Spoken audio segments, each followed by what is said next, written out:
Hello दोस्तों, स्वागत है आपका एक बार फिर से आपके अपने चैनल मैक टेक्नो क्रैक्स पर।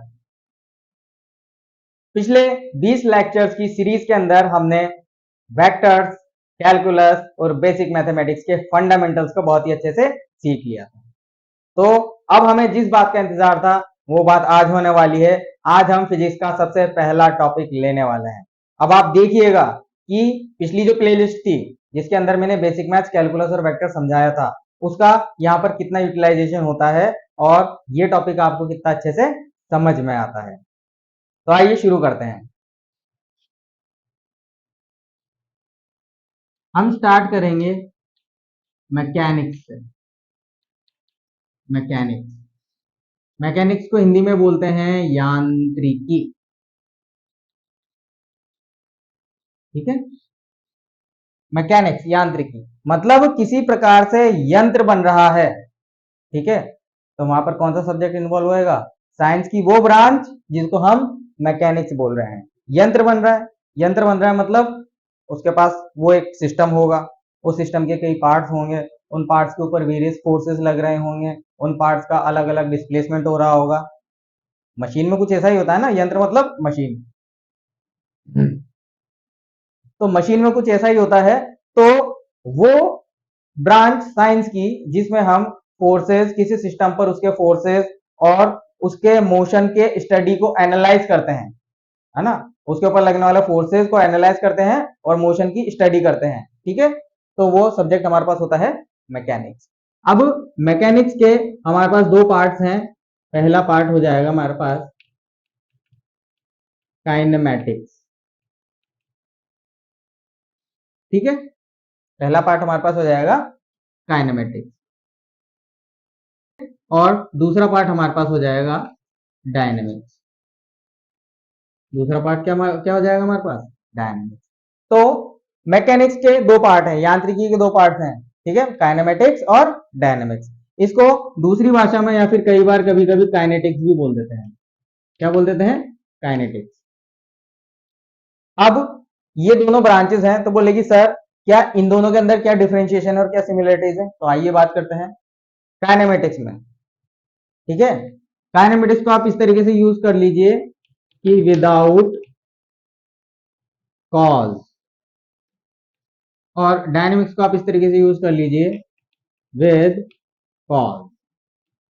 ठीक है, मतलब अगर हम किसी सिस्टम की जो मशीन है, कोई मैकेनिकल सिस्टम है, ठीक है ना, मैकेनिकल मतलब यांत्रिक, मैकेनिक्स मतलब यांत्रिकी होता है, तो मैकेनिकल मतलब होता है यांत्रिक।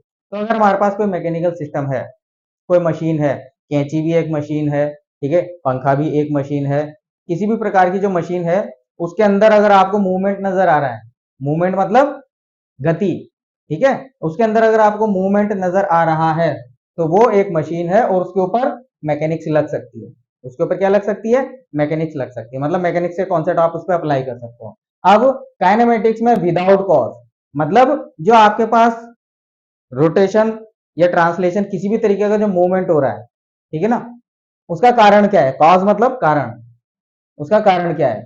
तो जब हम सिर्फ मोशन की स्टडी करते हैं, है ना, समझिएगा बात को, किसी भी सिस्टम में किसी तरीके का मोशन हो रहा है, तो जब हम सिर्फ मोशन की स्टडी करते हैं बिना किसी कारण के, है ना, हमें ये नहीं जानना कि वो मोशन क्यों पैदा हुआ, है ना। जैसे मिक्सी में वो आपका जो कटर है वो गोल गोल घूम रहा है, तो हमें इस बात से कोई लेना देना नहीं कि वो गोल गोल क्यों घूम रहा है, कौन उसे गोल गोल घुमा रहा है, हमें इस बात से लेना देना नहीं है। तो काइनेमेटिक्स ब्रांच के तहत हम उसकी स्टडी करेंगे। लेकिन अब हमें कारण भी चाहिए, मतलब विद कॉज। तो हम अगर हम मोशन की स्टडी किसी तरीके से करते हैं कि भाई मोशन का कारण क्या था, उसको भी हम ले लेते हैं कैलकुलेशन में, कॉन्सेप्ट के अंदर, तो वही ब्रांच बन जाती है आपके डायनेमिक्स। कुछ है बात समझ में? हाँ, तो काइनेमेटिक्स और डायनेमिक्स के बीच में आपको बेसिक डिफरेंस ये याद रखना पड़ेगा। ठीक है, तो आज का हमारा सबसे पहला टॉपिक है काइनेमेटिक्स। क्या है? काइनेमेटिक्स। डायनेमिक्स को हम नेक्स्ट चैप्टर में पढ़ेंगे जब Newton law of motion start होगा, उसके पहले हमारे पास काइनेमेटिक्स का एक पूरा का पूरा वास्ट चैप्टर आता है। तो इसके अंदर नेक्स्ट चीज हम पढ़ते हैं, ये मैकेनिक्स का हमने छोटा सा ब्रीफ इंट्रोडक्शन दे दिया था। दूसरी चीज हमारे पास आ जाएगी रेफरेंस फ्रेम,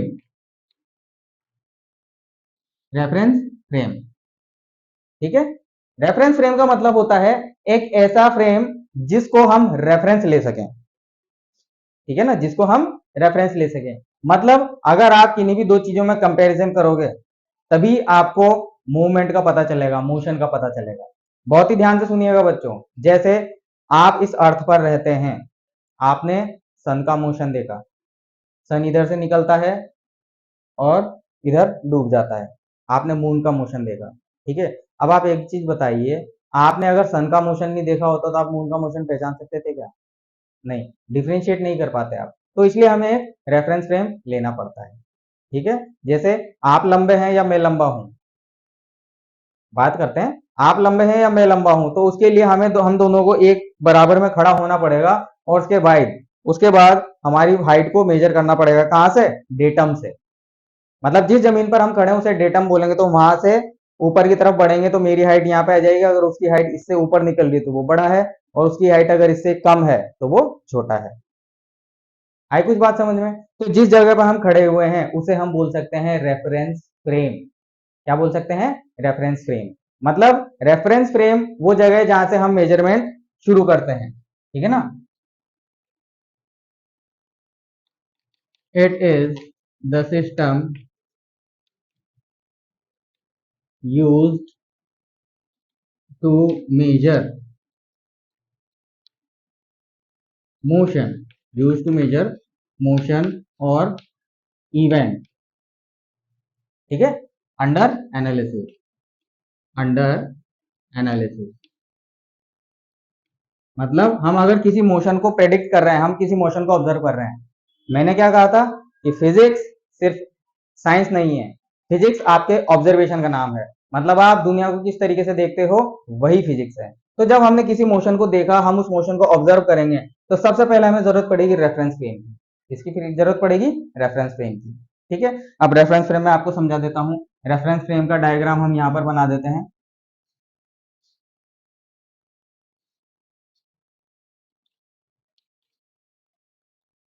आप बोलेंगे सर ये तो देखा हुआ है, ये तो कोऑर्डिनेट सिस्टम बनाया है आपने, 3 dimensional coordinate system, basic maths में जो आपने हमें समझाया था। जी हाँ, मैंने ये वही बनाया है। मैंने ये इसलिए बनाया है क्योंकि हम जिस प्रैक्टिकल वर्ल्ड में रहते हैं वो 3 डायमेंशनल है। क्या है?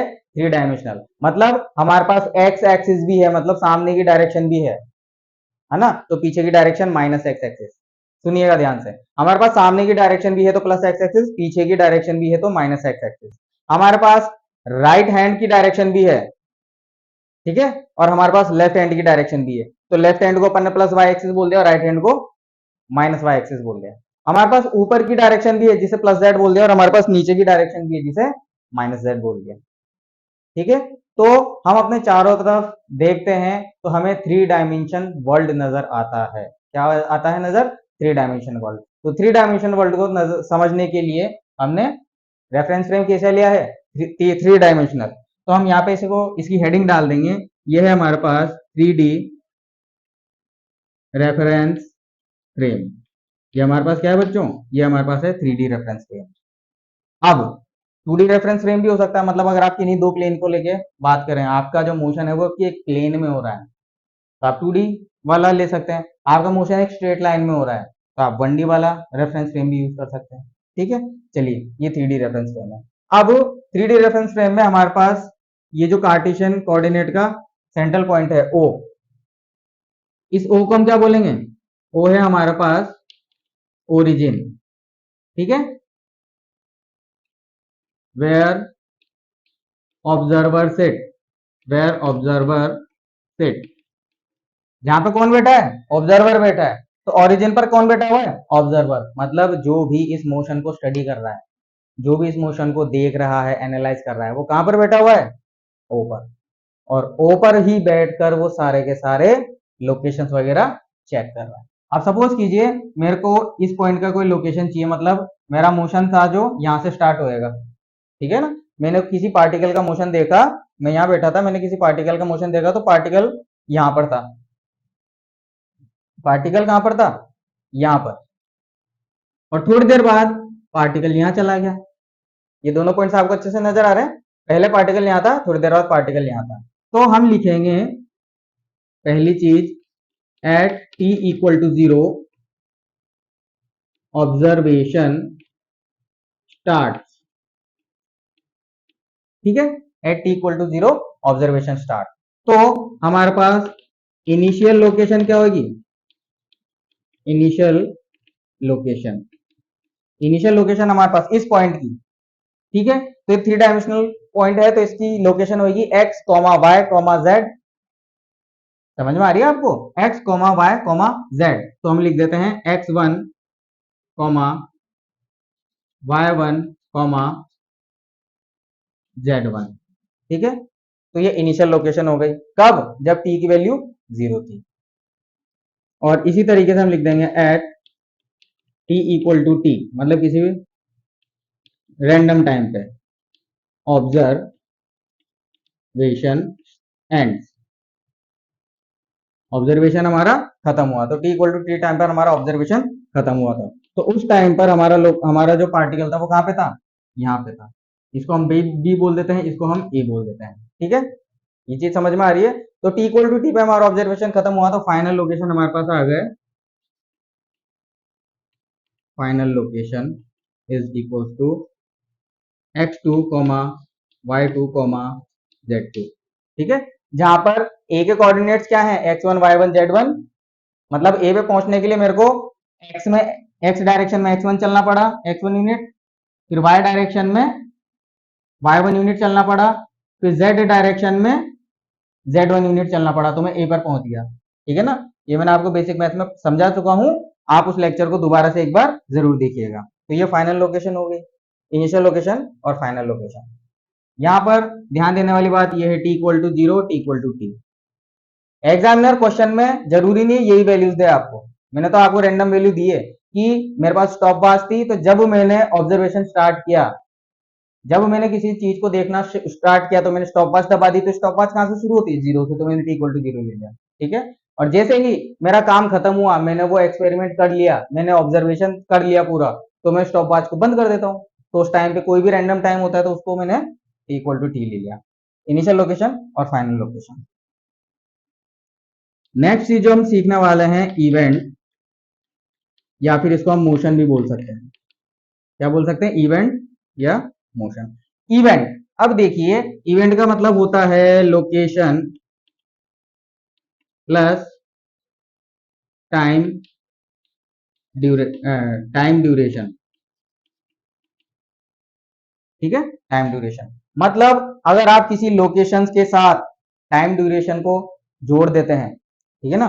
लोकेशन के अंदर कितनी डायमेंशन है, 3 डायमेंशन। देखो एक्स वाई जेड, ये लोकेशन के अंदर 3 डायमेंशन आ गई, क्योंकि एक पॉइंट के लिए हमें 3 वेरिएबल्स चाहिए, है ना। तो लोकेशन में 3 डायमेंशन आ गई, तो इसमें अगर हम एक और डायमेंशन जोड़ दें, क्या जोड़ दें, टाइम डायमेंशन। इसमें हम एक और डायमेंशन जोड़ दें, डायमेंशन क्या होगा, इसके लिए अपन एक सेपरेट चैप्टर पढ़ेंगे, यूनिट एंड मेजरमेंट, लेकिन वो मैं आपको सबसे लास्ट में पढ़ाऊंगा, क्योंकि इस वक्त आपको सारे फॉर्मूले याद होंगे।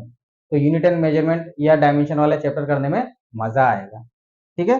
तो इसको हम टाइम डायमेंशन भी बोल सकते हैं, तो चौथी डायमेंशन जुड़ जाती है। तो हम क्या बोल सकते हैं, हम बोल सकते हैं कि अगर हमें कोई इवेंट बताना है या मोशन बताना है, तो हम कैसे बताएंगे, हम बताएंगे x, y, z, t। मतलब चौथा वेरिएबल भी ऐड हो जाएगा, टाइम का। क्या ऐड हो जाएगा, चौथा वेरिएबल भी ऐड हो जाएगा, टाइम का। तो उस चीज को हम बोल देंगे इवेंट और मोशन, ठीक है।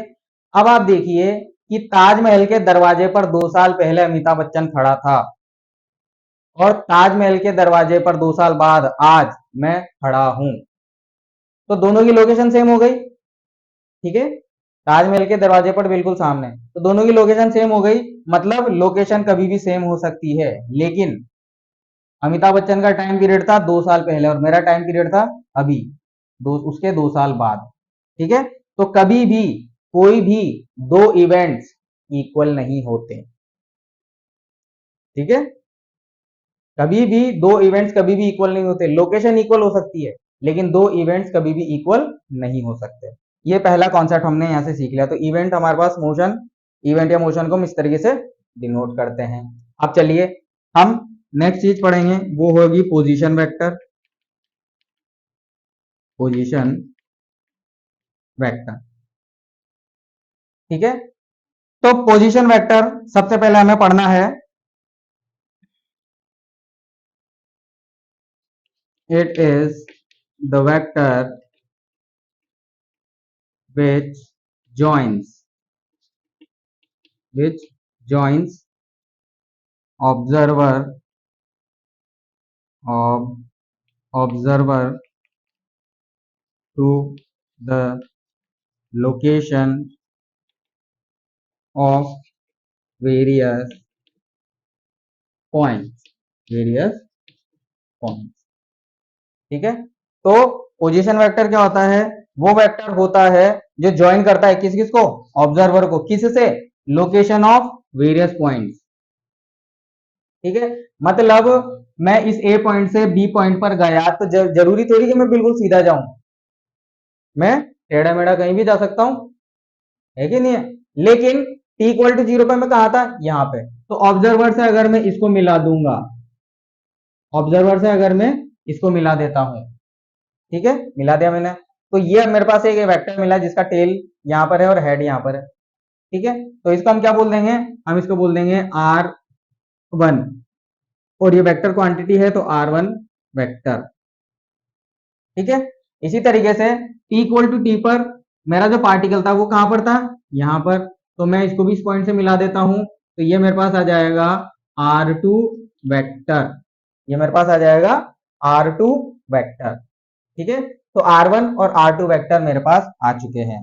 ठीक है, जिसमें पोजीशन वेक्टर क्या है यहां पर? R1। R1 का क्या बोल देंगे?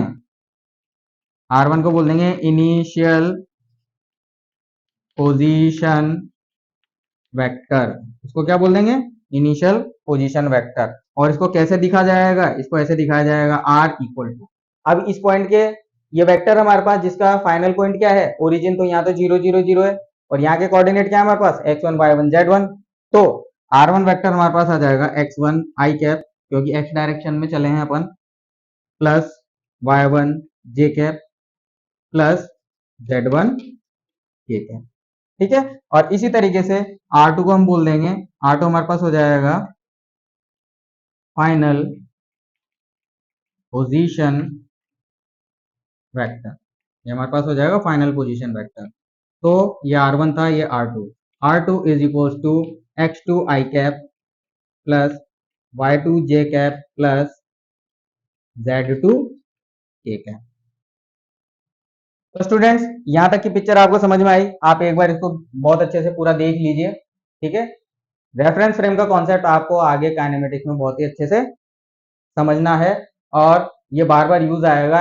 इसके कॉन्सेप्ट की जानकारी न होने से बच्चों के न्यूमेरिकल्स में एरर आ जाती है, गलतियां हो जाती है।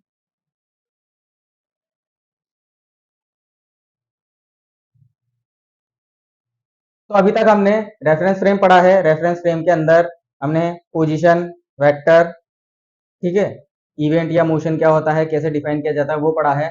अब नेक्स्ट चीज जो हम पढ़ेंगे, रेफरेंस फ्रेम हो गया, नेक्स्ट हमारे पास कॉन्सेप्ट आ जाएगा ए। ठीक है, यहां पे लिख देते हैं ए, distance and displacement. Distance and displacement, ठीक है, दोनों को एक साथ ही समझाएंगे, डेफिनेशन लिखने की कोई जरूरत नहीं है। डेफिनेशन आपको बहुत अच्छे से आती है, आप समझदार बच्चे हैं, साइंस मैथ्स लिए तो आप समझदार ही होंगे। डिस्टेंस एंड डिस्प्लेसमेंट है ना, कॉन्सेप्ट के ऊपर फोकस करते हैं। कॉन्सेप्ट वाली बात ये थी, मैंने आपको एक एग्जांपल दिया था, राम भगवान ने रावण को तीर मारा था, तो पहला तीर ऐसे गया था, ऐसे लगा था, एक सर उड़ गया, दूसरा तीर ऐसे गया था, ऐसे लगा था, तीसरा तीर ऐसे गया था, वो ऐसे लगा था। लेकिन ठीक है, ये मैंने आपको इस तरीके से एग्जाम्पल दिया था, मतलब राम भगवान ने यहां से तीर छोड़े, रावण पे जाके लग गए। ठीक है, तो इसको मैं बोल देता हूं नंबर 1, इसको मैं बोल देता हूं नंबर 2, और इसको मैं बोल देता हूं नंबर 3। तो नंबर 1 और 2 और 3 ये क्या है? ये पाथ है। ये पाथ क्या है? पाथ। तो मेरे पास ये इनिशियल पॉइंट था 1 और ये फाइनल पॉइंट था 2। ठीक है, मतलब मेरे को पार्टिकल को यहां से यहां पहुंचाना था, राम भगवान को तीर यहां से वहां मारना था। ठीक है, अब वो तीर कैसे जाता है उससे फर्क नहीं पड़ता। देखो, वो पाथ 1 पे गया तो भी यहीं गया, पाथ 2 पे गया तो भी यहीं गया, पाथ 3 पे गया तो भी यहीं गया। ठीक है, लेकिन अगर मैं इन दोनों को स्ट्रेट लाइन से जोड़ देता हूं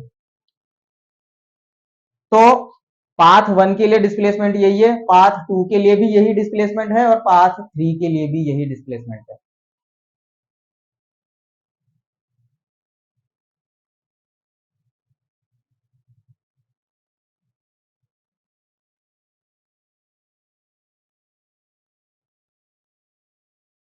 तो जब तीनों के लिए डिस्प्लेसमेंट सेम है, ठीक है ना, तो हमें क्या पता चला कि डिस्टेंस और डिस्प्लेसमेंट में एक है वेक्टर क्वांटिटी जिसके पास डायरेक्शनल नेचर।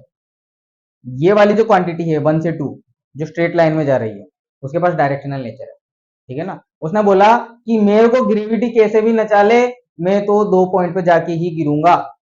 भाई तीर ने बोला, जो तीर जा रहा था हवा में, उसने कहा कि ग्रेविटी मुझे कैसे भी निकाला। देखो राम भगवान ने उसे आसमान की तरफ छोड़ा था लेकिन ग्रेविटी उसे कंटिन्यूसली नीचे की तरफ खींच रही थी।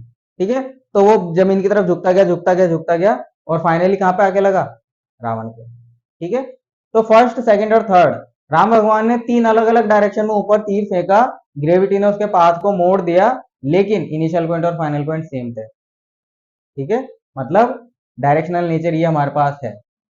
तो हम क्या लिखेंगे, हम लिखेंगे 1,2,3 आर पाथ। ये क्या है, पाथ, मतलब इनको डिस्टेंस डिस्टेंस बोल सकते हैं ना।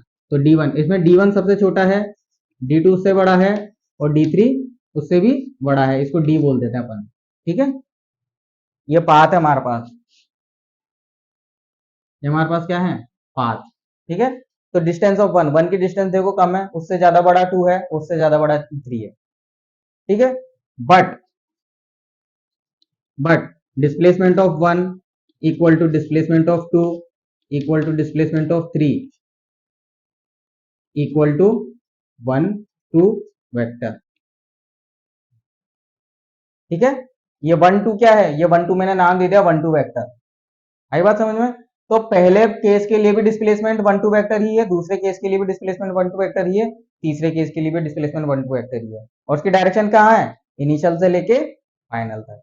उसकी डायरेक्शन कहाँ है, इनिशियल से लेके फाइनल तक। आगे बात समझ में। अब आपको कुछ इंपॉर्टेंट बातें मैं आपको लिखवा देता हूं कि जो डिस्टेंस होता है, ठीक है, वो या तो बड़ा होगा या फिर बराबर होगा किससे, डिस्प्लेसमेंट से। डिस्टेंस या तो बड़ा होगा या बराबर होगा डिस्प्लेसमेंट से। ठीक है, आप डेफिनेशन की बात करेंगे तो डेफिनेशन में आप लिख सकते हैं, मैं डिक्टेट कर रहा हूं। डिस्टेंस, डिस्टेंस की डेफिनेशन होती है, it is the actual path length covered by any moving particle. ठीक है, किसी भी चलायमान कण के द्वारा चली गई वास्तविक दूरी को, चले गए वास्तविक पथ को, चले गए वास्तविक पथ की लंबाई को दूरी कहते हैं। इस तरीके से आप डेफिनेशन बना सकते हैं। और डिस्प्लेसमेंट की बात करें तो displacement is the minimum distance और straight line distance between initial point and final. ठीक है, प्रारंभिक बिंदु और अंतिम बिंदु के मध्य न्यूनतम दूरी अथवा सरल रेखा में तय की गई दूरी उसका विस्थापन कहलाती है। डिस्प्लेसमेंट को विस्थापन बोलते हैं। ठीक है, तो ये चीजें आपको समझ में आई। अब देखिए डिस्टेंस हमेशा बड़ा होता है डिस्प्लेसमेंट से। अब हम पहला केस ले लेते हैं कि मैं ये ए से चला, मैं कहां पे चला, बी पे। ठीक है, तो यहां पर हमारे पास डिस्टेंस कितना है, यहां पर हमारे पास डिस्टेंस है, ये डी लेंथ है पूरी, है ना, ये पूरी यहां से ले यहां तक डी है। तो हमारे पास डिस्टेंस है डी एंड, और डिस्प्लेसमेंट हमारे पास कितना है, डिस्प्लेसमेंट भी है, हम इस डायरेक्शन में गए थे, डिस्प्लेसमेंट भी है हमारे पास डी। लेकिन मैं दूसरा केस लेता हूं, ये मेरे पास कोई ए पॉइंट है, ठीक है, ए पॉइंट से मैं बी पे गया, ये बी पॉइंट है, और बी पॉइंट से मैं वापस इधर सी पे आ गया। अभी भी ये डिस्टेंस डी ही थी हमारे पास, लेकिन ये डिस्टेंस एक्स हो गई, ये डिस्टेंस क्या हो गई, एक्स हो गई। तो अब आप देखिए यहां से लेके यहां तक डी है, तो हमारे पास डिस्टेंस कितना हो जाएगा, डिस्टेंस होता है एक्चुअल पाथ लेंथ कवर्ड, मतलब कितना पाथ वो उसने कवर किया उसकी लेंथ। तो देखिए ए से हम गए बी तक तो हमने डी डिस्टेंस कवर किया, फिर बी से गए हम यहां सी तक तो हमने एक्स डिस्टेंस कवर किया, तो डिस्टेंस हमारे पास आ जाएगा डी प्लस एक्स। एंड और अगर हम डिस्प्लेसमेंट की बात करें, ठीक है, अगर हम डिस्प्लेसमेंट की बात करें तो ध्यान से देखिएगा बच्चों, स्टार्ट मोशन कहां से स्टार्ट हुआ था, t इक्वल टू जीरो से। t इक्वल टू जीरो मतलब इनिशियल पॉइंट, मोशन यहां से स्टार्ट हुआ था, ठीक है, तो ये इनिशियल पॉइंट हो गया। और मोशन खत्म कहां पे हुआ था, मोशन यहां पर खत्म हुआ था, सी पर, ठीक है, मोशन कहां पे खत्म हुआ था, यहां पर खत्म हुआ था, सी पर। तो ये इनिशियल पॉइंट है और ये फाइनल पॉइंट है। तो हमें इस पॉइंट और इस पॉइंट के बीच की, इस पॉइंट और इस पॉइंट के बीच की डिस्टेंस चाहिए हमारे हमें तो, और वो हमारे पास r हो जाएगा। वो हमारे पास कितना हो जाएगा, r। तो ये कैसे आ जाएगा डिस्प्लेसमेंट, डिस्प्लेसमेंट आ जाएगा हमारे पास d माइनस एक्स। ये देखो, ये टोटल d था, उसमें से मैं x माइनस कर दूंगा तो मेरे पास r आ जाएगा, ठीक है। तो आप देख सकते हैं कि इस केस में d plus x displacement, d plus x distance है और डिस्प्लेसमेंट d माइनस एक्स है। तो हमें साफ साफ नजर आ रहा है कि d प्लस एक्स बड़ा है किससे, d माइनस एक्स से। सीधी सी बात है ना, d प्लस एक्स, इसमें कुछ प्लस हो रहा है और इसमें से कुछ माइनस हो रहा है, तो ये छोटी क्वांटिटी है बड़ी क्वांटिटी है। वही चीज मैंने अभी आपको यहाँ पर लिखवाई थी कि डिस्टेंस या तो बड़ा होगा या बराबर होगा, ठीक है। ये देखो, इस केस के अंदर डिस्टेंस और डिस्प्लेसमेंट दोनों सेम है, लेकिन इस केस के अंदर डिस्टेंस बड़ा हो गया और डिस्प्लेसमेंट छोटा हो गया। इससे हमें एक चीज और देखने की आती है कि ये जो बी पॉइंट है हमारे पास, ये जो हमारे पास बी पॉइंट है वो टर्निंग पॉइंट है। क्या है, टर्निंग पॉइंट। मतलब इस वाले चैप्टर में हम स्टार्ट करेंगे सबसे पहले रेक्टिलिनियर मोशन में, है ना, मतलब वन डायमेंशनल मोशन से शुरुआत करेंगे। तो अगर वन डायमेंशनल मोशन में देखो, हम एक्स एक्सिस की बात कर रहे हैं, किसकी बात कर रहे हैं, एक्स एक्सिस की। तो हमारा जो मोशन है वो सिर्फ एक एक्सिस के या एक स्ट्रेट लाइन के लॉन्ग है। तो बी वो पॉइंट है जहां पर वो अपनी डायरेक्शन चेंज कर रहा है, टर्निंग पॉइंट। बी वो पॉइंट है जहां पर वो अपनी डायरेक्शन चेंज करना है। जैसे ही डायरेक्शन चेंज करी, डिस्टेंस और डिस्प्लेसमेंट की वैल्यू में डिफरेंस आने लग गया। ये है कॉन्सेप्ट। फर्स्ट वाले केस में आपने देखा था सीधा ही चलता जा रहा था एक स्ट्रेट लाइन में, कोई दिक्कत नहीं थी, तो डिस्टेंस भी बढ़ रहा था, डिस्प्लेसमेंट भी बढ़ रहा था। यू गॉट माय पॉइंट, हाँ। लेकिन सेकंड वाले केस में हम पहले तो कुछ देर सीधे चले, लेकिन फिर हमने डायरेक्शन अपोजिट कर ली, तो ए से लेके बी तक तो हमारा डिस्टेंस और डिस्प्लेसमेंट दोनों बढ़ रहे थे। समझिएगा बात को, डिस्टेंस और डिस्प्लेसमेंट दोनों बढ़ रहे थे। लेकिन जैसे मैंने बी से डायरेक्शन चेंज करी, तो अब मेरा डिस्प्लेसमेंट कम होने लग गया। क्यों, क्योंकि मैं वापस इनिशियल पॉइंट की तरफ आने लग गया। लेकिन डिस्टेंस अभी भी बढ़ रहा है। क्यों, क्योंकि मेरे को बी से लेके सी तक आने में 4 कदम तो चलने पड़े ना, तो वो 4 कदम क्या था, डिस्टेंस, तो वो ऐड हो गया। आई होप दोस्तों आपको ये अच्छे से समझ में आया होगा। चलिए अब डिस्प्लेसमेंट की बात कर लेते हैं, ठीक है। डिस्टेंस और डिस्प्लेसमेंट के कॉन्सेप्ट हमारे पास चल रहे थे, तो अब हम बात कर लेते हैं डिस्प्लेसमेंट वेक्टर की। डिस्प्लेसमेंट मैंने आपको भी समझा दिया था, अब हम बात करेंगे डिस्प्लेसमेंट वेक्टर की, ठीक है। डिस्प्लेसमेंट वेक्टर क्या होता है, कैसे होता है, तो उसके लिए हम एक रेफरेंस फ्रेम बना देते हैं। इसको मैं एक्स से बोल देता हूँ, इसको मैं वाई बोल देता हूँ, इसको मैं जेड बोल देता हूँ, ठीक है बच्चों। अब हमारे पास ये कोई पहला पॉइंट है ए, ठीक है, और हमारे पास ये कोई दूसरा पॉइंट है बी। तो अगर मैं इसका पोजीशन वेक्टर बनाऊं ए का, तो ये हो जाएगा, और इसका पोजीशन वेक्टर बनाऊं तो ये हो जाएगा। दोनों को अगर हम नाम दे दें, हम क्या नाम देंगे, दोनों को हम क्या नाम देंगे, इसको अपन बोल देते हैं R1 वेक्टर, इसको अपन बोल देते हैं R2 वेक्टर, ठीक है। अब ए से लेके बी तक हमें एक वेक्टर बनाना पड़ेगा। इस वेक्टर को हम क्या बोल देंगे, डेल्टा आर। इस वेक्टर को हम क्या बोल देंगे, डेल्टा आर, या फिर डेल्टा आर छोड़ो, अभी हम इसको सिर्फ आर ही बोलते हैं, या फिर चलो डेल्टा आर ही लिख देते हैं। डेल्टा क्यों लगाया वो मैं आपको बता दूंगा। डेल्टा का मतलब होता है डिफरेंस। अब जैसा कि हमने देखा था कि पहला जो हमारे पास वेक्टर है, पोजीशन वेक्टर, उसका कोऑर्डिनेट थे अपने पास x1 आई कैप प्लस y1 जे कैप प्लस z1 के कैप, ये पहला पोजीशन वेक्टर था। और इसी तरीके से हमारे पास R2 जो था वो हमारे पास हो जाएगा x2 आई कैप प्लस y2 जे कैप प्लस z2 ठीक है।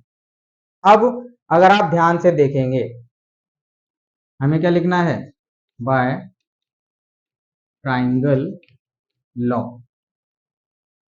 तो देखिए बच्चों, वेक्टर में हमने ट्राइंगल लॉ पढ़ा था।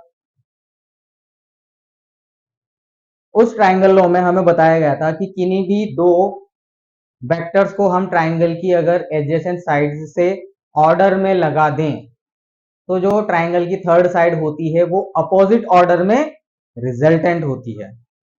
यही पढ़ा था। आपको नहीं समझ आ रहा हो तो आप पिछला बेसिक मैथ्स का लेक्चर जाके देख सकते हैं। ठीक है, तो आप देखिए यहाँ पर एक ट्राइंगल बन रहा है, तो आप ध्यान से देखिए, ये हमारे पास ओरिजिन था। ठीक है, पोजीशन वेक्टर तो हमेशा ओरिजिन से लेके पॉइंट तक ही बनते हैं, तो इस वेक्टर की डायरेक्शन भी सही है, इस वेक्टर की डायरेक्शन भी सही है। ठीक है, अब पहला वेक्टर और दूसरा वेक्टर देखो, ये दोनों ऑर्डर में है, इसकी डायरेक्शन ये है, उसके बाद इसकी डायरेक्शन ये है, इसके हेड से इसका टेल मिला हुआ है, तो ये वाला वेक्टर और ये वाला वेक्टर, ये वाला वेक्टर, ये दोनों ऑर्डर में है। अपोजिट ऑर्डर में कौन है, ये अपोजिट ऑर्डर में कौन सा है, ये R2। तो हमारे पास R2 रिजल्टेंट वेक्टर हो जाएगा। ठीक है, R2 रिजल्टेंट वेक्टर हो जाएगा। इसका मतलब ये है कि जब मैंने R1 वेक्टर और डेल्टा R वेक्टर को जोड़ा, मतलब R1 वेक्टर और डेल्टा R वेक्टर को मैंने जोड़ा, तब मेरे पास रिजल्टेंट R2 आया है। यही था ना ट्राइंगल लॉ, कि आप एक वेक्टर की डायरेक्शन में चलें, उसके बाद दूसरा वेक्टर ट्राइंगल की दूसरी साइड के अलोंग सेम ऑर्डर में लगा दें, एक के बाद एक, तो जो तीसरी साइड वाला जो वेक्टर होगा अपोजिट ऑर्डर में, वो आपको रिजल्टेंट देगा। ठीक है, अब यहां से अगर हमको डेल्टा आर निकालना है, अगर यहां से हमको डेल्टा आर निकालना है तो हम निकाल देंगे delta R vector is equal to R2, या R1 को इधर ले आऊंगा तो मेरे पास हो जाएगा R2 vector minus R1 vector. ठीक है, अब R2 vector minus R1 vector करेंगे तो इन दो, ये I में से I कैन माइनस हो जाएगा, तो हमारे पास यहाँ पे आ जाएगा x2 minus x1 I cap plus y2 minus y1 j cap plus z2 minus z1 k cap. ठीक है, ये चीज आपको समझ में आई। तो डेल्टा का मतलब क्या होता है, डेल्टा का मतलब होता है डिफरेंस। जब हमने कैलकुलस का फर्स्ट लेक्चर स्टार्ट किया था उसमें मैंने आपको बताया था डेल्टा का मतलब होता है डिफरेंस। ठीक है, तो डेल्टा आर मतलब पोजीशन वेक्टर्स का डिफरेंस। ये क्या है, ये है डेल्टा एक्स, मतलब एक्स पोजीशन वेक्टर के एक्स कोऑर्डिनेट का डिफरेंस। ये क्या है, ये पोजीशन वेक्टर के वाई कोऑर्डिनेट्स का डिफरेंस। और ये क्या है, पोजीशन वेक्टर के जेड कोऑर्डिनेट्स का डिफरेंस। तो हम डिस्प्लेसमेंट को इस तरीके से लिख सकते हैं, displacement is equal to delta R vector is equal to delta X I cap plus delta Y J cap plus delta Z K cap. ठीक है, ये डिस्प्लेसमेंट को शो करने का तरीका है। मतलब अगर आप किन्हीं भी दो पॉइंट्स की बात कर रहे हैं जिसके कोऑर्डिनेट x1 y1 z1 और x2 y2 z2 है, तो आप a से लेके b तक की बात कर रहे हैं। ठीक है, उसका पोजीशन वेक्टर पोजीशन वेक्टर इस तरीके से दिए जाएंगे और डिस्प्लेसमेंट वेक्टर इस तरीके से दिया जाएगा। यहाँ पे डेल्टा का मतलब है फाइनल माइनस इनिशियल। तो यहाँ पर हमें एक चीज लिख लेनी चाहिए कि distance is scalar quantity, distance is scalar but displacement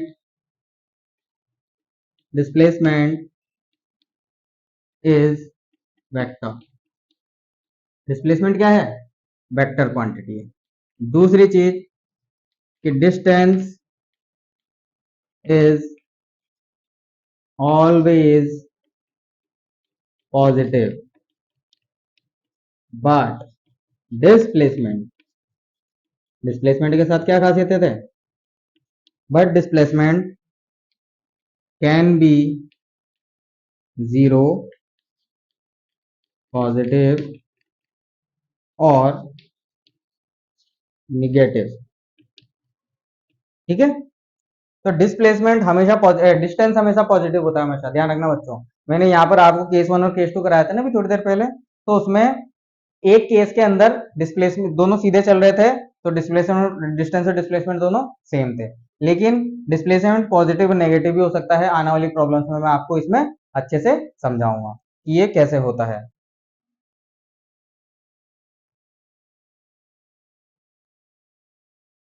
तो चलिए एक क्वेश्चन से डिस्टेंस और डिस्प्लेसमेंट के कॉन्सेप्ट को एवेल्यूएट करते हैं।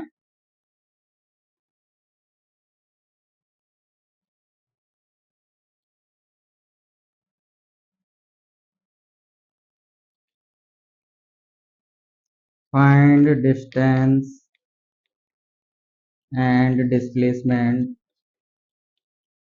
Find distance and displacement between from he लिखते हैं, ठीक है ना, फ्रॉम ए टू बी। बोले कि सर ए और बी अभी हमको दिख नहीं रहा है, क्या है ए और बी। तो ए और बी के लिए मैं डायग्राम यहाँ पे बना देता हूँ, ठीक है ना। इस तरीके से मैंने डायग्राम बना दिया है। और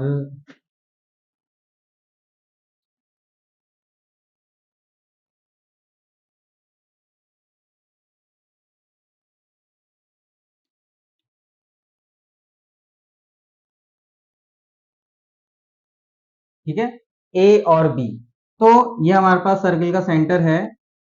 और इस तरीके से हमें ए और बी पाथ हम ये बता देते हैं कि हमारे पास ये वाला पाथ है, हम ए से बी ऐसे गए हैं।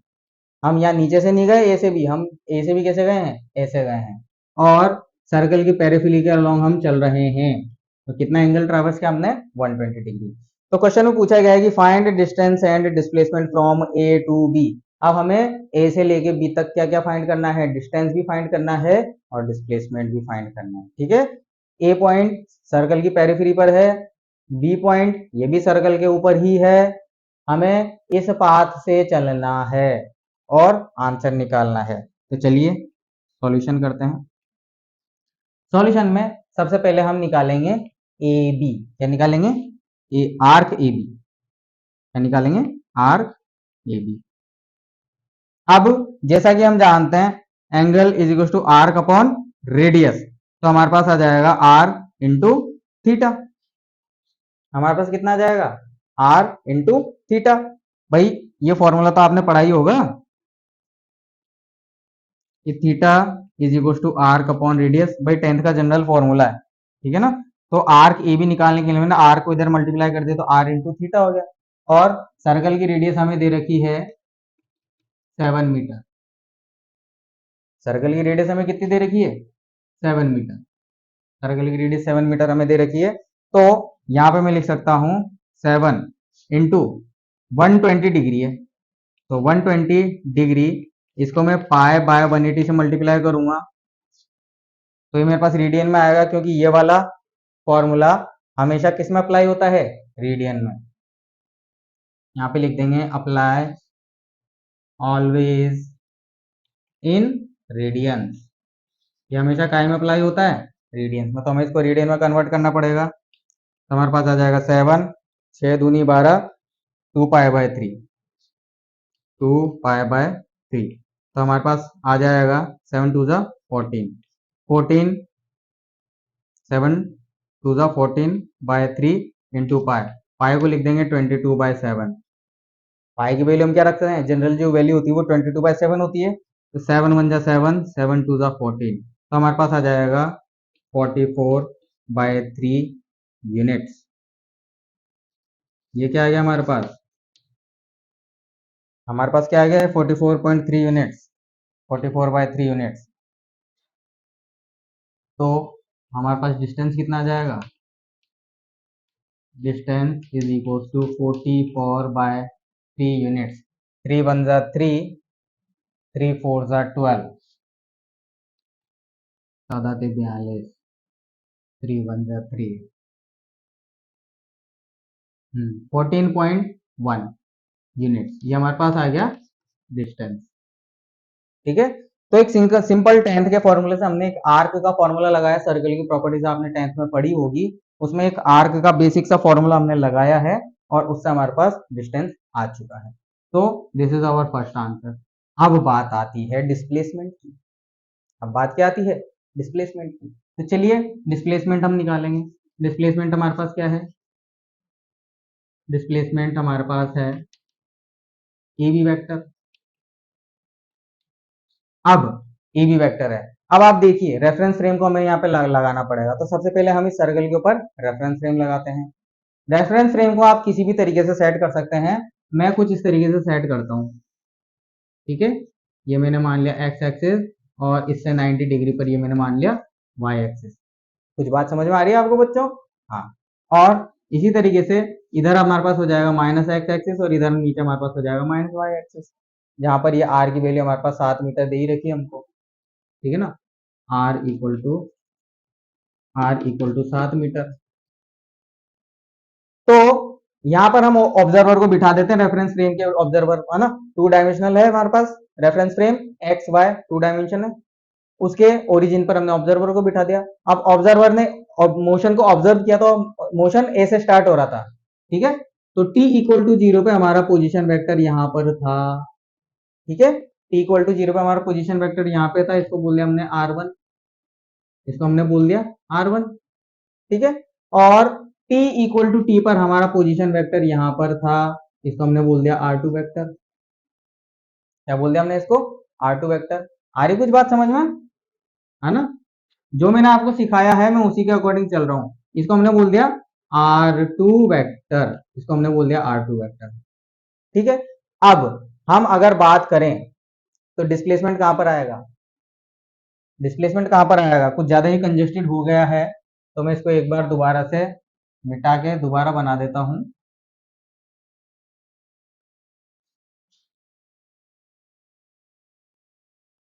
तो ये हमारे पास हो गया r1 वेक्टर, ये हमारे पास हो गया r2 वेक्टर। ठीक है, तो ये हमारे पास हो जाएगा डिस्प्लेसमेंट। भाई स्ट्रेट लाइन से जब हम जोड़ देते हैं, इनिशियल पॉइंट को मैं फाइनल पॉइंट से स्ट्रेट लाइन से जोड़ दूंगा, तो उसे तो हमने डिस्प्लेसमेंट बोला था, जो एक स्ट्रेट लाइन में चले। इनिशियल पॉइंट और फाइनल पॉइंट को मिलाने वाली स्ट्रेट लाइन को तो डिस्प्लेसमेंट बोलते हैं। ठीक है, तो हमें ये फाइंड करना है। ये थीटा एंगल हमारे पास कितना था? 120 डिग्री है ना, ध्यान रखिए। तो हम यहाँ लिखेंगे initial position vector, initial position vector हमारे पास कितना हो जाएगा? ओ ए। और इसको मैं क्या लिख सकता हूँ? इसको मैं लिख सकता हूँ 7 आई कैप। 7 आई कैप कैसे लिखा? कि ओ से लेके ए तक की जो डिस्टेंस है ना, ये जो मैग्नीट्यूड है वो रेडियस के बराबर है 7 मीटर, और डायरेक्शन क्या है? एक्स एक्सिस, तो मैंने लिख दिया 7 आई कैप। आई कुछ बात समझ में? एग्जैक्टली अब हम चलते हैं इनिशियल पोजीशन वेक्टर के बाद हम चलते हैं final position vector. Final position vector हमारे पास ओ बी। ठीक है, अब देखिए ओ बी को सॉल्व करने के लिए हमें यहां से एक परपेंडिकुलर डालना पड़ेगा, या फिर मैं यहाँ पे बना देता हूँ, ये हमारे पास है ओ बी। ठीक है, ये ओरिजिन है, ये एक्स एक्सिस, ये वाई एक्सिस, तो यहां से हम एक परपेंडिकुलर डालते हैं। ये 120 था, तो ये बचा हुआ 60 हो जाएगा। भाई ये 120 था, तो ये बचा हुआ जो एंगल है बी वेक्टर और माइनस एक्स एक्सिस के बीच में, ये 60 डिग्री हो जाएगा। ठीक है, तो बी के दो कंपोनेंट करेंगे हम, एक इस डायरेक्शन में और एक इस डायरेक्शन में, तो ये हमारे पास हो जाएगा बी cos 60, और ये वाला कंपोनेंट हमारे पास हो जाएगा बी sin 60। इसी तरीके से हो जाएगा। ठीक है, तो देखिए हमारे पास इनिशियल पोजीशन वेक्टर था जो जिसके पास सिर्फ एक ही डायरेक्शन थी x, लेकिन इसके पास दो डायरेक्शन है, नेगेटिव एक्स भी है और ये भी है। ठीक है, तो देखिए b cos 60 डिग्री, cos 60 की वैल्यू होती है 1/2, और b की वैल्यू कितनी हो जाएगी? ये लेंथ कितनी है? ये लेंथ अभी भी 7 मीटर है। भाई ये लेंथ अभी भी 7 मीटर है, क्योंकि ये सर्कल का रेडियस है तो ये भी सर्कल का रेडियस है, तो ये लेंथ अभी भी 7 मीटर ही है। तो b की जगह हम क्या रखेंगे? 7 cos 60, तो 7/2, तो ये मेरे पास आ जाएगा 7/2 आई कैप, सॉरी 7/2 माइनस आई कैप, 7/2 माइनस आई कैप। माइनस आई कैप क्यों लगाया? क्योंकि नेगेटिव एक्स डायरेक्शन में बन रहा है ये कंपोनेंट, देखो ये वाली डायरेक्शन में बन रहा है ना, मैंने यहाँ पे कंजस्टेड डायग्राम हो रहा था इसलिए मैंने यहाँ अलग से बनाया है। तो इसका जो एक्स कंपोनेंट है वो नेगेटिव डायरेक्शन में जा रहा है, इसलिए माइनस आई कैप, इस बात का विशेष ध्यान रखना है आपको। और ये तो पॉजिटिव वाई में जा रहा है, तो बी साइन 60 मतलब 7 + 7 √3/2 जे कैप। ठीक है, ये b sin 60 है और प्लस डायरेक्शन में है तो हमने प्लस ही रखा है। अब अगर मैं डेल्टा आर निकालूं, डेल्टा आर मेरे पास हो जाएगा R2 vector minus R1 vector is equal to AB vector, यही है। तो चलिए सॉल्व करते हैं। R2 क्या है हमारे पास, ये है हमारे पास R2, तो -7/2 आई कैप प्लस 7√3/2 जे कैप। यहां तक समझ में आ रहा है, ये मैंने लिख दिया R2। फिर हम करेंगे -R1, R1 की वैल्यू है 7 आई कैप, तो हमारे पास डेल्टा आर की वैल्यू आ जाएगी, देखिए ये आई कैप है और ये भी आई कैप है, ये दोनों ऐड हो जाएंगे, तो -7/2 -7 दोनों को एक साथ ले लिया, ये आई कैप प्लस 7√3/2 जे कैप। तो हमारे पास डेल्टा आर मतलब डिस्प्लेसमेंट वेक्टर जो आया है वो आ जाएगा कितना, 21/2 है ना, -21/2 आई कैप प्लस 7√3/2 जे कैप। ठीक है, तो ये हमारे पास डिस्प्लेसमेंट वेक्टर का आंसर है। अब देखिए डिस्प्लेसमेंट वेक्टर का जो आई कंपोनेंट है वो नेगेटिव आ रहा है, डिस्प्लेसमेंट वेक्टर का आई कंपोनेंट है जो नेगेटिव आ रहा है, मतलब अगर मैं इस डिस्प्लेसमेंट वेक्टर को उठा के यहाँ पर रख दूं इस तरीके से, इस डिस्प्लेसमेंट वेक्टर को उठा के मैं ओरिजिन पर रख दूं, क्योंकि हमें इसका जब एंगल निकालना होता है तो हमें टेल को कहां पर रखना होता है, ओरिजिन पर। तो ये रही इस वेक्टर की टेल, ए से बी वेक्टर है ना ये डिस्प्लेसमेंट वेक्टर, इसकी टेल ये रही, तो इसको मैं ऐसा का ऐसा यहाँ शिफ्ट कर दूं बिना डायरेक्शन चेंज किए और मैग्नीट्यूड चेंज किए बिना यहाँ, तो उसका एक्स कंपोनेंट कहाँ जा रहा है, -x में, इसीलिए यहाँ पर हमारे पास आई का जो कोफिशिएंट है वो माइनस आया है, और y कंपोनेंट इसका अभी भी पॉजिटिव है। चलिए इसका मैग्नीट्यूड निकाल लेते हैं, तो मैग्नीट्यूड हमारे पास आ जाएगा -21/2 का स्क्वायर प्लस 7√3/2 का स्क्वायर। ठीक है, इसको जब हम सॉल्व करेंगे तो 441/4, ये हो जाएगा 441/4 प्लस 7 7 जा 49, 49 3 जा 147, 147/4 अंडर द रूट। ठीक है, जब हम इसको जोड़ेंगे तो हमारे पास आ जाएगा 4 4 80 88 588, तो magnitude of delta R is equals to 588 divided by 4 under the root units. इसको आप अंडर रूट को आप सॉल्व कर लेना तो ये भी आपका फाइनल आंसर आ गया। तो देखा दोस्तों आपने, एक सिंपल सा सर्कुलर ट्रैक का हमारे पास प्रॉब्लम था और उस प्रॉब्लम को हमने किस तरीके से घुमाया है। यहाँ पर आपको ये कॉन्सेप्ट ध्यान रखना चाहिए ताकि आप डिस्टेंस निकाल सकें, और डिस्प्लेसमेंट के लिए तो जो अभी मैंने आपको थोड़ी देर पहले कॉन्सेप्ट बताया था वही कॉन्सेप्ट एप्लीकेबल है।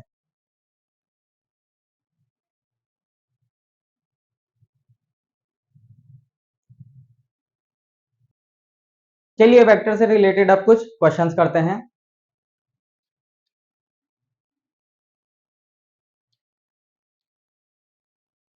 A particle moves on a circular track, make one revolution in 120 seconds. Find distance and displacement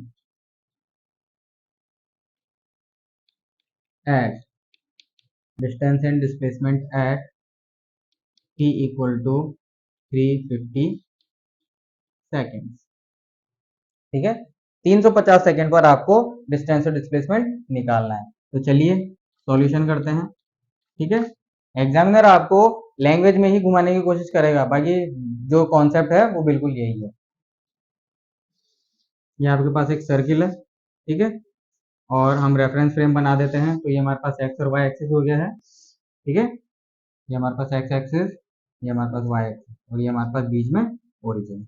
आप सपोज कीजिए हम यहाँ से स्टार्ट करते हैं, ये हमारे पास स्टार्टिंग पॉइंट है। इनिशियल पॉइंट में हमेशा एक्स एक्सिस को लेता हूँ और ओरिजिन में हमेशा सर्कल के सेंटर को लेता हूँ। तो हम यहाँ से स्टार्ट करते हैं। अब 120 सेकंड्स में वो एक रोटेशन पूरा कंप्लीट कर लेता है। ठीक है, तो स्टार्ट कहाँ से हुए, t इक्वल टू 0 हमारे पास यहाँ पर है, मतलब हमारा मोशन का ऑब्जर्वेशन यहाँ से स्टार्ट हुआ एग्जैक्टली। देन ये चलना शुरू करा तो ये वापस एक चक्कर कंप्लीट हुआ 120 सेकंड में। ठीक है, तो हम 350 को कैसे लिख सकते हैं, 350 को हम लिख सकते हैं 12 दूनी 24 प्लस 110। ठीक है, 12 दूनी 24, ये इस तरीके से लिख सकते हैं, मतलब 350 को हम लिख सकते हैं 240 प्लस 110। इसको मैं लिख सकता हूँ 2 इंटू 120 प्लस 110। ठीक है, 110 सेकेंड। तो आप देखिए कि 120 पर वो एक रेवोल्यूशन पूरा करता है, तो जब 120 को 2 से मल्टीप्लाई कर दूंगा तो 2 रेवोल्यूशन कंप्लीट हो जाएंगे। मतलब t equal to particle, t equal to 0 particle यहाँ था 120 सेकंड में एक रोटेशन, 240 सेकंड में एक रोटेशन। अब कितने सेकंड्स बचे हमारे पास, 110 110 सेकंड्स बचे हैं। ठीक है, अब 110 सेकंड्स बचे हैं तो हम यहाँ पे यूनिटरी मेथड लगाएंगे कि चूंकि 120 सेकंड्स में कितना घूम रहे थे हम, 360 डिग्री और पाई रेडियन, है ना भाई। 120 सेकंड में हम एक चक्कर पूरा कर रहे थे, मतलब हम पाई रेडियन से घूम रहे थे। तो एक सेकंड में कितना घूमेंगे, एक सेकंड में हम घूमेंगे पाई बाय 120 रेडियन। तो अगर मैं दोनों तरफ 110 से मल्टीप्लाई कर दूं, 110 से मल्टीप्लाई कर दूं तो मेरे पास फाइनल रिलेशन क्या जाएगा कि 110 सेकंड में हम कितना एंगल ट्रेवल करेंगे, 11/12 पाई रेडियन। ठीक है, 110 सेकंड में हम कितना एंगल ट्रेवल करेंगे, 11/12 पाई रेडियन। मतलब मैं इस पूरे सर्कल के 12 हिस्से कर दूंगा, जिसमें से 11 हिस्से, तो यहाँ कहीं आएगा हमारे पास कुछ इस तरीके से, हमारे पास यहाँ कहीं आएगा फाइनल वेक्टर। तो इनिशियल पोजीशन वेक्टर तो यही हो गया बच्चों हमारे पास, और फाइनल पोजीशन वेक्टर हमारे पास यहाँ पर आ जाएगा, जहां पर ये एंगल कितना है भाई, हम यहाँ से चलना शुरू करें तो 110 सेकंड में हम कहाँ पहुंचे, यहाँ पे, तो ये वाला एंगल कितना बचेगा, 2 पाई में से इसको माइनस कर देते हैं। ठीक है, ये थीटा, तो यहाँ पे हम लिख सकते हैं theta is equal to 2 pi minus, भाई ये पूरा एंगल 2 पाई है, इस 2 पाई में से ये पूरा एंगल यहां से लेके वापस ये पूरे सर्कल का एंगल कितना होता है, 2 पाई 360 डिग्री। और 110 सेकंड में हमने कितना एंगल चला है, 11/12 पाई। तो ये पूरा एंगल हमारे पास है 11/12 पाई, ये पूरा एंगल हमारे पास है 11/12 पाई। तो ये थीटा की वैल्यू कितनी आ जाएगी, थीटा की वैल्यू हमारे पास आ जाएगी 11/12 पाई। जब हम इसको सॉल्व करेंगे तो 12 टू ज़ा 24, 24 13, तो 13 पाई हमारे पास आ जाएगा, 13 पाई बाय 12, सॉरी माइनस करना है, सॉरी।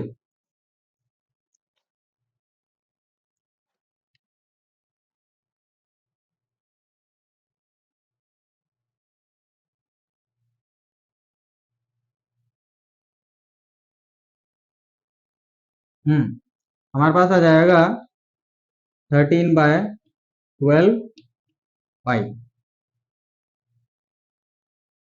तो इस वैल्यू के लिए आप डिस्टेंस और डिस्प्लेसमेंट निकाल सकते हैं पुराने मेथड से। क्या निकाल सकते हैं, पुराने मेथड से।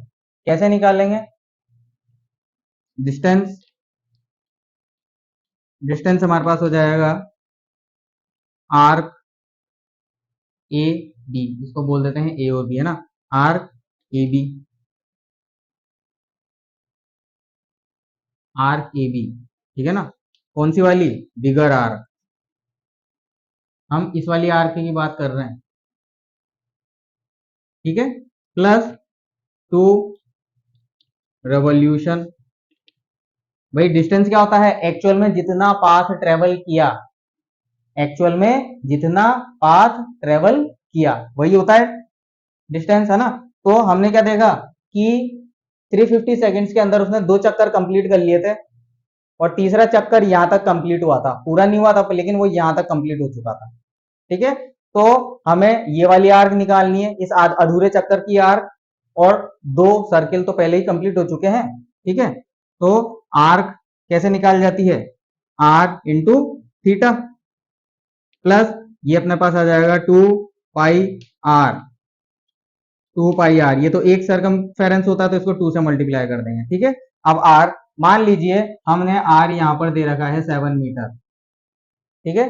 तो 7 मीटर इंटू थीटा, तो 7 और थीटा, थीटा हमारे पास कितना था, थीटा हमारे पास था 13/12, पाई की जगह 22/7 plus 2 pi R plus 2 into 22/7 into 7, ठीक है। जब आप इसको सॉल्व कर लेंगे तो आपके पास डिस्टेंस आ जाएगा ना, मैं पूरा कंप्लीट सॉल्व नहीं कर रहा हूं।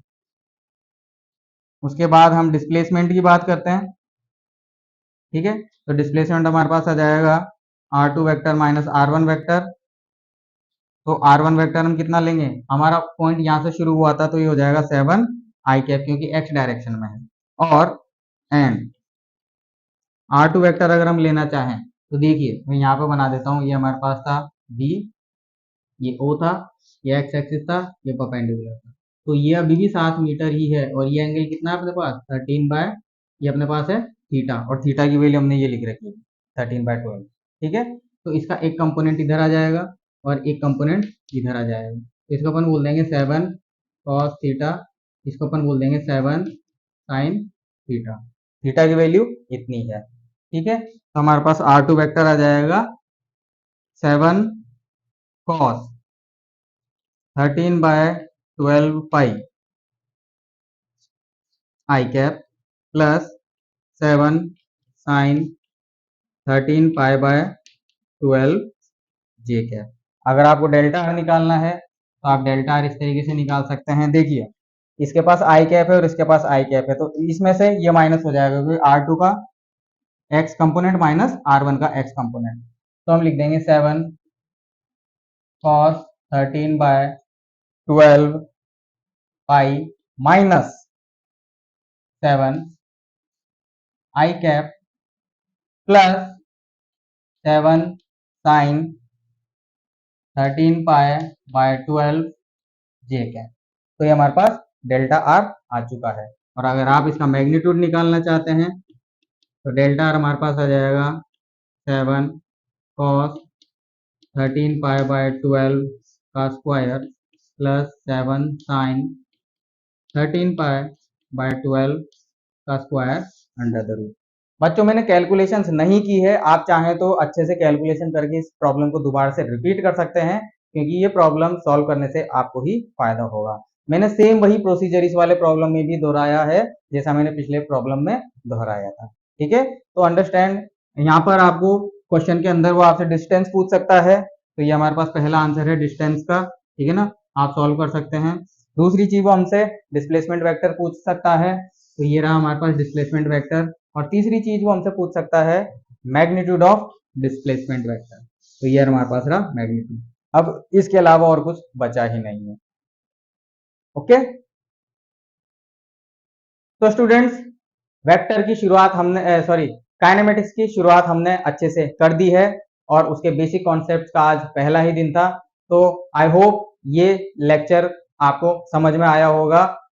शुरुआत अच्छी होगी तो अंत भी अच्छा होगा। आने वाले टाइम पर हम और भी इंटरेस्टिंग कॉन्सेप्ट और न्यूमेरिकल्स के साथ आपको एंटरटेन करेंगे, ठीक है। इस चैनल का कंटेंट अगर आपको पसंद आया हो तो प्लीज चैनल को लाइक, शेयर और सब्सक्राइब जरूर कीजिएगा। थैंक यू दोस्तों।